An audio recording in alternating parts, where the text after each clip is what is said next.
नारायणं नमस्कृत्य नरं चैव नरोत्तमं देवीं सरस्वतीं व्यासं ततो जयमुदीरयेत्।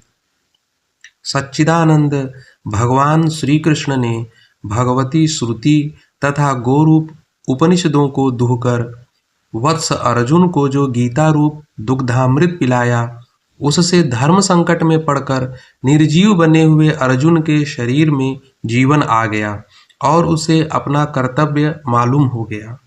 उसने धर्म राज्य की स्थापना की। भगवान के उपदेश से जब अर्जुन का सारा अज्ञानांधकार नष्ट हो गया, हृदय के सारे विकार कपूर की तरह उड़ गए, कर्म ज्ञान भक्ति का मर्म मालूम हो गया, तब उससे भगवान ने पूछा कि अर्जुन बतलाओ, अज्ञान से पैदा हुआ तुम्हारा मोह अब भी नष्ट हुआ या नहीं। इस पर प्रसन्न होकर अर्जुन ने कहा, नष्टो मोहः स्मृतिर्लब्धा त्वत्प्रसादान्मयाच्युत स्थितोऽस्मि गतसन्देहः करिष्ये वचनं तव।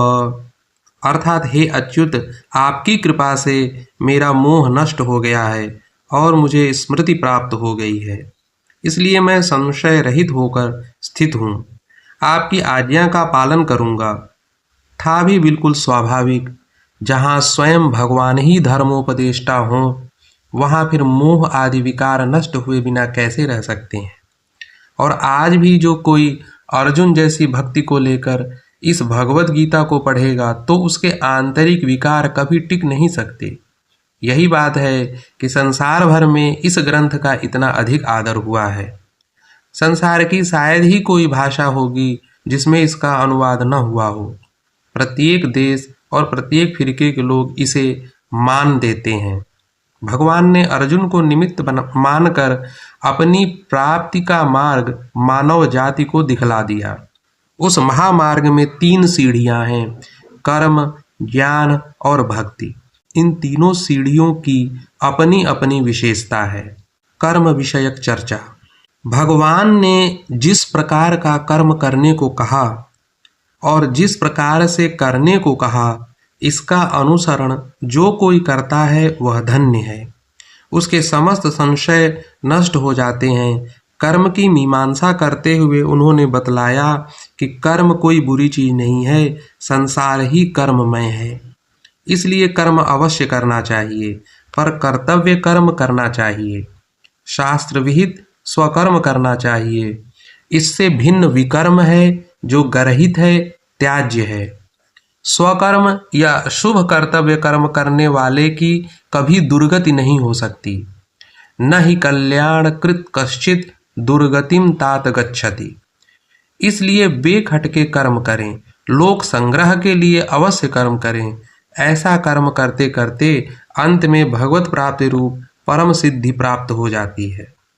स्वे स्वे कर्मण्यभिरतः संसिद्धिम लभते नरः। 10:45। यह कोई नई बात नहीं है, ऐसा तो सदा से होता आया है। भगवान श्री कृष्ण ने जब अर्जुन को कर्म करने का उपदेश दिया, तभी से यह कर्म करने की प्रथा चली हो सो बात भी नहीं।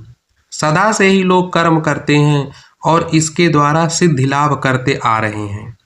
जनक इत्यादि अनेक बड़े बड़े लोगों ने ऐसा करके ही सिद्धि पाई थी। कर्मणैव हि संसिद्धि मास्थिता जनकादयः 3:20। पर एक बात है, जैसे सभी कर्म कर्तव्य कर्म या स्वकर्म नहीं हो सकते, शास्त्र विहित कर्म ही स्वकर्म है, उसी प्रकार चाहे जिस तरीके से कर्म कर डालना ही कर्तव्य पालन नहीं है।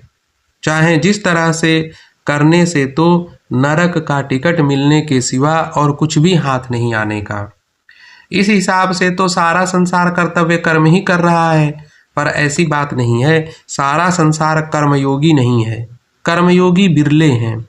कर्मयोगी का कार्य भिन्न होता है और उसकी कार्य पद्धति भी साधारण लोगों से सर्वथा भिन्न होती है। योगी कर्म करता है पर उसके फल की इच्छा कभी नहीं करता, क्योंकि वह समझता है कि मुझे सिर्फ कर्म करने का ही अधिकार है, कर्म फल देने वाला कोई दूसरा ही है।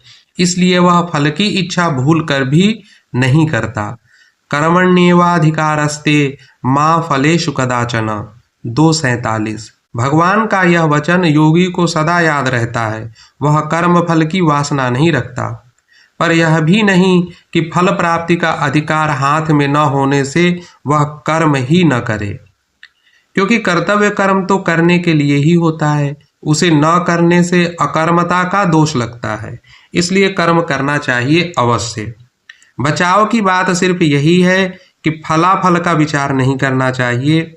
इसके अतिरिक्त फल की आकांक्षा से लाभ भी क्या है? फल न मिला तो दुख से मरे, और मिल गया तो तृष्णा बढ़ी और अधिक आशा के बंधन में जकड़े। मतलब यह कि दोनों ओर से ही आफत है। बेकार सुख दुख को भुलाकर चित्त की शांति को नष्ट करना है, और यही सर्वनाश का मार्ग है। इसीलिए भगवान ने अर्जुन से कहा कि तस्मादसक्तः सततं कार्यं कर्म समाचर, असक्तो ह्याचरन् कर्म परमाप्नोति पुरुषः। 3:19। अर्थात तुम सदा आसक्ति रहित होकर कर्म करो, क्योंकि अनासक्ति के साथ कर्म करता हुआ पुरुष परमात्मा को प्राप्त होता है।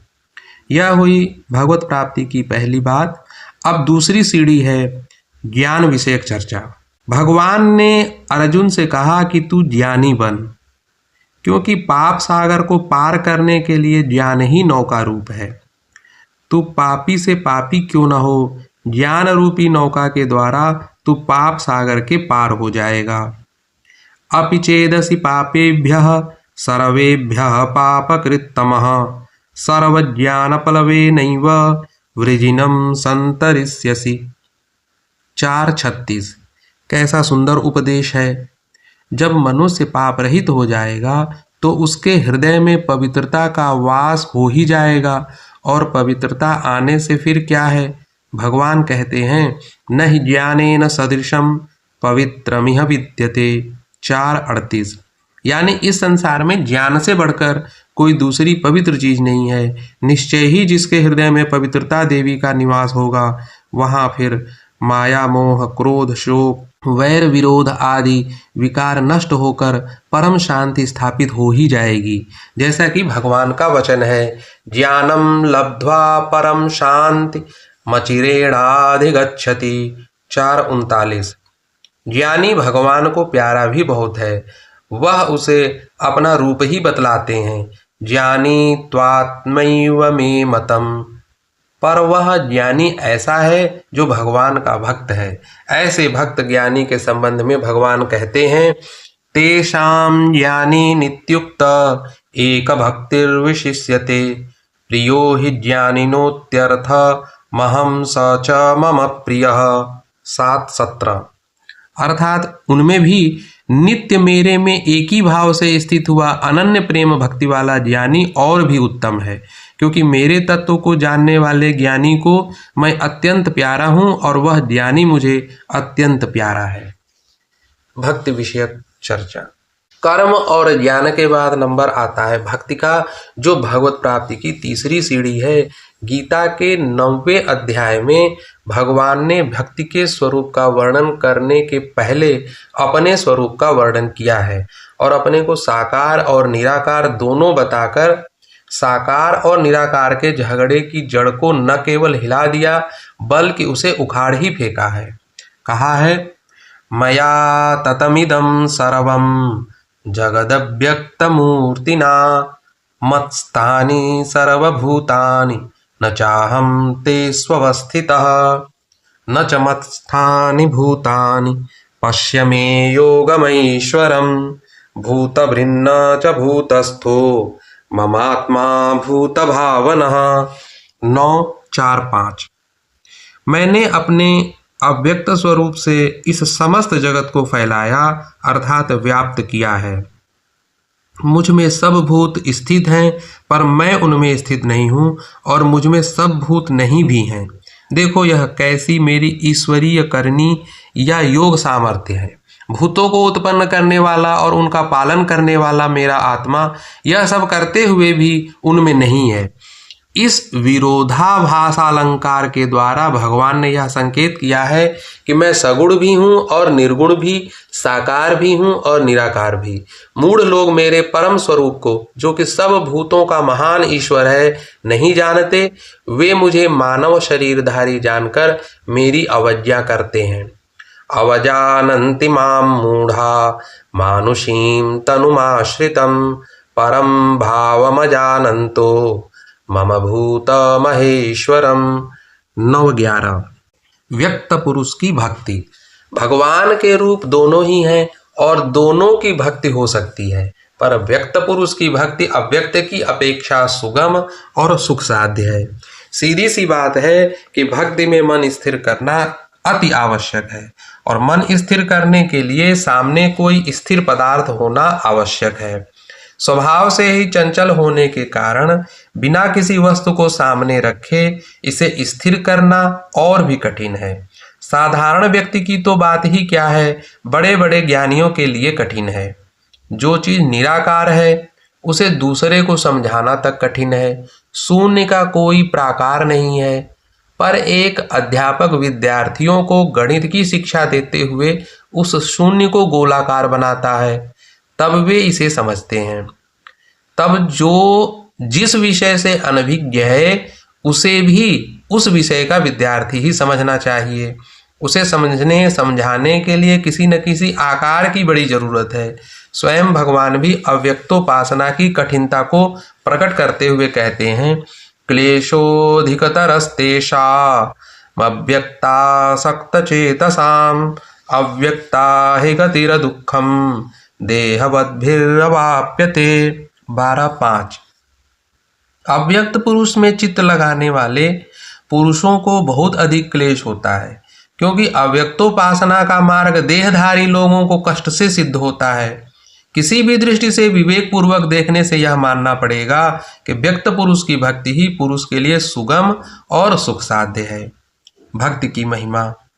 भक्ति की बड़ी महिमा है। जो भक्त हैं उसके सारे दोष माफ हैं। कहने का अर्थ यह है कि भगवान का भक्त हो जाने से फिर वह कोई पाप नहीं करता और पिछले पापों से भी भगवान की कृपा से उसका छुटकारा हो जाता है। भगवान भक्त की महिमा का गीता के 9वें अध्याय में बड़े सुंदर शब्दों में वर्णन करते हैं। अपि चेत् सुदुराचारो भजते मामनन्यभाक् साधुरेव समन्तव्यः सम्यक् व्यवसितो हि सः क्षिप्रं भवति धर्मात्मा शश्वच्छान्तिं निगच्छति कौन्तेय प्रतिजानीहि न मे भक्तः प्रणश्यति। 9:30-31 यानी चाहे बड़े से बड़ा दुराचारी भी क्यों न हो, यदि वह मुझे अनन्य भाव से भजता है तो उसे साधु के समान ही समझना चाहिए, क्योंकि उसकी बुद्धि अच्छे निश्चय पर रहती है। बुद्धि अच्छे निश्चय पर हो जाने से वह जल्दी ही धर्मात्मा हो जाता है और नित्य शांति पाता है। हे कौन्तेय, तुम यह जान लो कि मेरा भक्त कभी नष्ट नहीं होता। यह है भक्ति की महिमा। ऐसी भक्ति को भी जो ग्रहण न करे उसके लिए क्या कहा जाए। गरीब अमीर, मूर्ख पंडित, ऊंच नीच, सबके लिए यह समान रूप से हितकारिणी है। सभी भक्ति की पावन सरिता में स्नान कर मनवांछित फल प्राप्त कर सकते हैं। भगवान कहते हैं, माम ही पार्थ व्यपाश्रित्य येऽपि स्युः पापयोनयः स्त्रियो वैश्यास्तथा शूद्रास्तेऽपि यान्ति परां गतिम् किं पुनर्ब्राह्मणाः पुण्या भक्ता राजर्षयस्तथा अनित्यमसुखं लोकमिमं प्राप्य भजस्व माम्। 9:32-33 अर्थात हे अर्जुन, मेरा आश्रय लेकर स्त्रियां, वैश्य और शूद्र अथवा अंत्यज आदि जो पाप योनि वाले हैं वे भी परम गति को प्राप्त करते हैं। फिर पुण्यवान ब्राह्मणों की, भक्त राजर्षियों, क्षत्रियों की तो बात ही क्या है। हे अर्जुन, तुम इस अनित्य और सुख रहित मर्त्यलोक में हो, इसलिए तुम मेरा भजन करो। भगवान 11वें अध्याय में फिर कहते हैं, भक्त्या त्वनन्यया शक्य अहमेवं विधोऽर्जुन ज्ञातुं द्रष्टुं च तत्त्वेन प्रवेष्टुं च परन्तप। मत्कर्म कृत मत्परमो मद्भक्तः संगवर्जितः निर्वैरः सर्वभूतेषु यः स मामेति पांडव। हे अर्जुन, केवल अनन्य भक्ति से मेरा ज्ञान होना, मुझे देखना और मुझ में तत्वतः प्रवेश करना संभव है। हे पांडव, जो इस बुद्धि से कर्म करता है कि सब कर्म मेरे अर्थात परमेश्वर के हैं, जो मतपरायण अर्थात मेरे आश्रित है, संग विरहित है, और जो सब प्राणियों के विषय में निर्वैर है यानी किसी से वैर नहीं रखता, ऐसा मेरा भक्त मुझे प्राप्त कर लेता है। भगवान को तत्वतः कोई कैसे जान सकता है, इसे वह आगे 18वें अध्याय में फिर बतलाते हैं। भक्त्या मामभिजानाति यावान यश्चास्मि तत्वतः ततो माम तत्वतो ज्ञात्वा विशते तदनंतरम। यानी भक्ति से उसे अर्थात भक्त को मेरा तात्विक ज्ञान हो जाता है कि मैं कितना हूं और कौन हूं, और इस प्रकार मेरी तात्विक पहचान हो जाने पर वह भक्त मुझ में ही प्रवेश करता है। एक एक करके सारी शंकाओं का समाधान करके अंत में भगवान उनसे यह कहते हैं कि तुम अब व्यर्थ के झमेले में मत पड़ो, मुझ पर विश्वास करो, मेरा भजन करो, तुम्हारा कल्याण होगा, सारे पापों से छुटकारा हो जाएगा और अंत में मेरी प्राप्ति होगी। मन मना भव मद भक्तो मद्याजी माम नमस्कुरु मामे वैश्यसि सत्यम ते प्रतिजाने प्रियोसि मे सर्वधर्मान् परित्यज्य मामेकं शरणं व्रज अहं त्वा सर्वपापेभ्यो मोक्षयिष्यामि मा शुचः। 18, 65, 66। यानी हे अर्जुन, मुझ में अपना मन रखो, मेरे भक्त हो, मेरा यजन करो और मुझे नमस्कार करो। मैं तुमसे सच्ची प्रतिज्ञा करके कहता हूं कि इससे तुम मुझ में ही आ मिलोगे, क्योंकि तुम मेरे प्यारे भक्त हो। और अब निश्चिंत होकर सब धर्मों को छोड़कर केवल मेरी शरण में आ जाओ, मैं तुम्हें सब पापों से मुक्त कर दूंगा, सोच मत करो। भगवान के इन वचनों को स्मरण करके भी उन पर विश्वास न हो, उनके चरणों में आत्मसमर्पण न करते बने, इससे बढ़कर आश्चर्य की और कौन सी बात हो सकती है। अतएव अपने अपने धर्मानुसार समस्त व्यवहार करते हुए ही श्री कृष्णार्पण बुद्धि से भक्ति परायण हो, हाथ जोड़कर विनय पूर्वक भगवान से सदा यह प्रार्थना करनी चाहिए कि हे प्रभु, कीटेषु पक्षिषु मृगेषु सरीसृपेषु रक्षः पिशाचमनुजेत्यपि यत्र यत्र जातस्य मे भवतु केशव ते प्रसादात् त्वय्येव भक्तिरचलाप्यभिचारिणी च। लेखक वैष्णवाचार्य महामहोपाध्याय श्री रामदास जी।